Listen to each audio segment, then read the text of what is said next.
other time, maybe the following day, you're trying to say something and she didn't allow you to land. She already starts talking. Let me finish before you answer me. Why? 50-50. You talk, I talk, and if you keep on talking and you forget what you have said that I need to, put a question mark on, you're offended, then you rise up from there, go to your register. Number 2, you can't do that.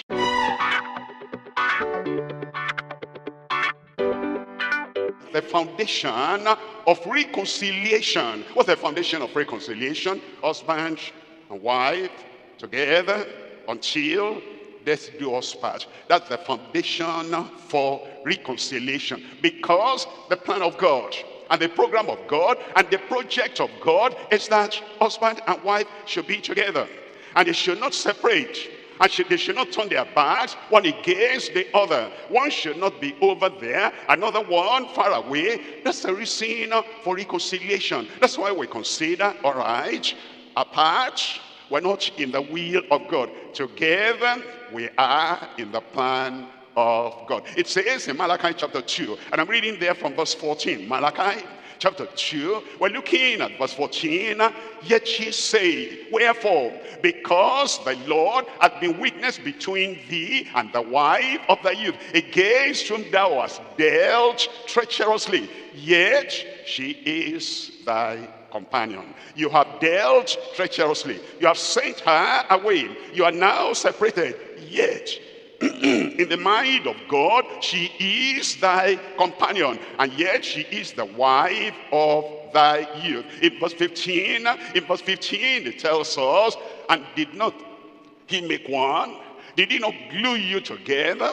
Did he not join you together? Did he not make one? Yet had he the residue of the Spirit, and wherefore one? Therefore take heed. It says that he might seek a godly seed. Therefore take heed to your spirit. Your spirit telling you, we're not compatible. This woman is not going to help me in my business, and she's not going to help me in my progress. Be careful of the thoughts you nurse in your spirit. And then it says, and let none deal treacherously against the wife of his youth. In verse 16, it says, for the Lord the God of Israel says that he hateth putting away. That's the foundation of the reconciliation. God says, I hate putting away. And God is still the same. Everything that he had before, he still has now. The hatred he has for the separation and for the divorce and for the putting away, he still has now. It says in verse 16, the Lord, the God of Israel says that he hateth putting away. For one covereth violence with his garment, says the Lord of hosts. Therefore, take heed to your spirit, that ye deal not treacherously. Matthew chapter 19, they were reading from verse 4. Matthew chapter 19, verse 4, and he answered and said unto them, Pharisees, Sadducees, born again or not born again, he says unto all, have ye not read that he which made them at the beginning made them male one and female one?